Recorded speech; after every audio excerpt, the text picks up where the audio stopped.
And of course, the misinformation that was flowing during COVID has not slowed down. In fact, it has gotten worse.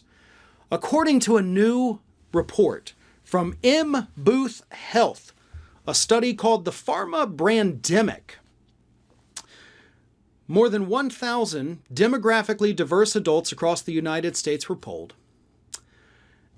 And here's what they found. The overwhelming majority of respondents, 88%, have encountered healthcare misinformation, and nearly 3/4, 73%, are anxious about it.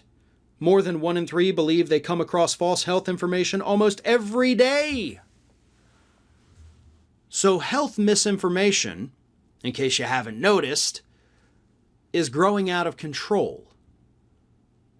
These alleged crackdowns by social media outlets and YouTube, like, oh, we're not going to let all this, misinformation out there. We're finally taking down the massive anti-vax Facebook page that should have been taken down years ago. That, by the way, that group, the Children's Health Defense, I think they made, $6 million last year, I think is what I had read. They make a lot of money. Whether it's 6 million or not, they do make a lot of money. And they were removed because Facebook finally said, we think this is misinformation. We've got polio in New York. That's what medical misinformation does. 1 million people dead from COVID in this country. That's what medical misinformation does. But that's not even the striking part of this study from M. Booth Health. Here's the striking part to me. Separately, this is from the Daily Beast, by the way.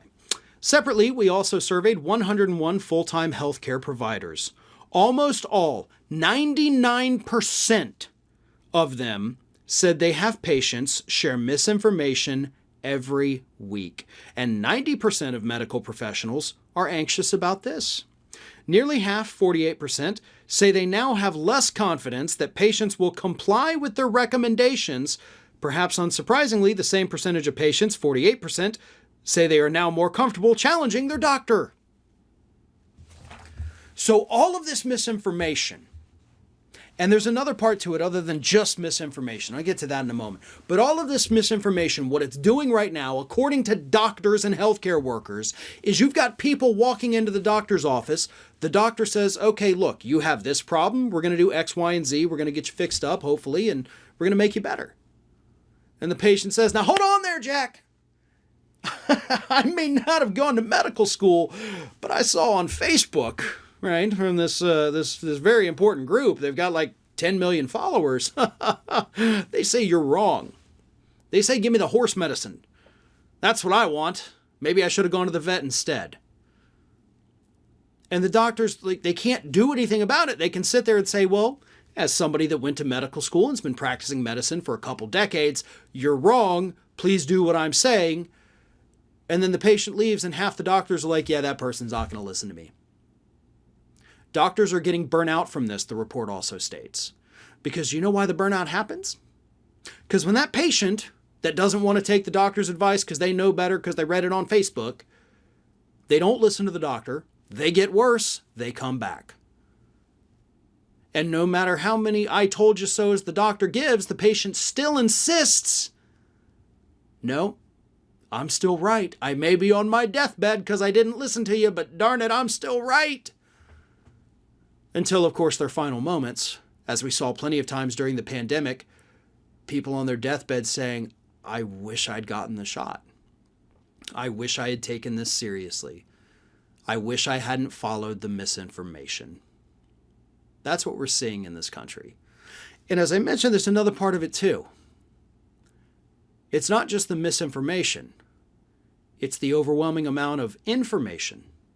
And that overwhelming amount of information I'm talking about is coming from the drug companies themselves.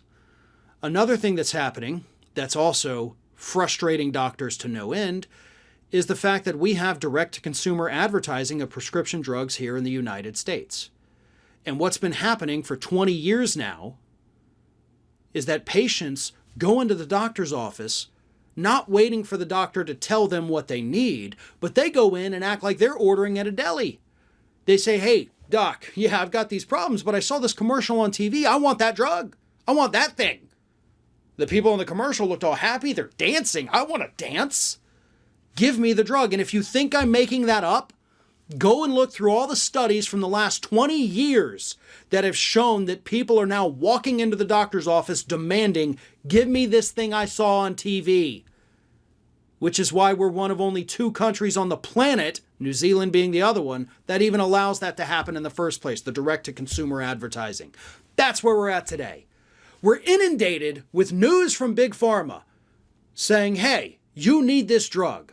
All these people in the commercial taking it, they look happy, they're fun, they're living their lives. Don't you want to live your life?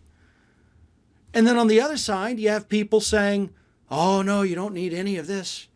What you need is to go out there and eat a couple of handfuls of dirt, and that'll make it all better. Don't trust Big Pharma. And so we are stuck in this in between.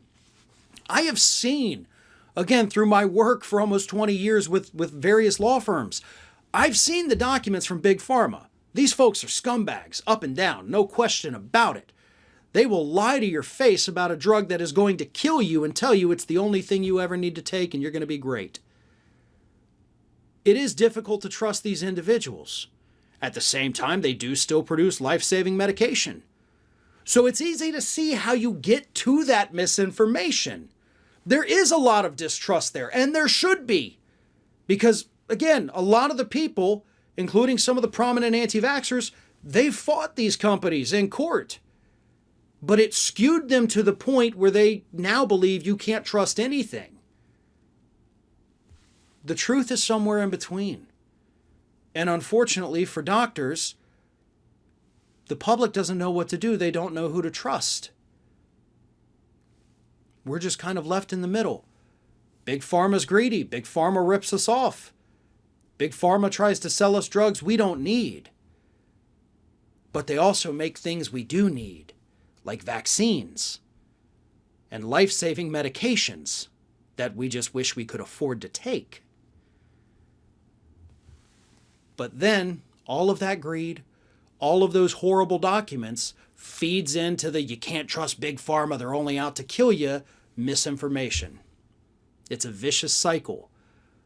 And it is almost entirely a uniquely American cycle. We have to take another quick break. I am Farron Cousins. Find me on Twitter, Instagram, and Facebook at Farron Cousins. I'm in for David Pakman. This is The David Pakman Show, and we'll be right back.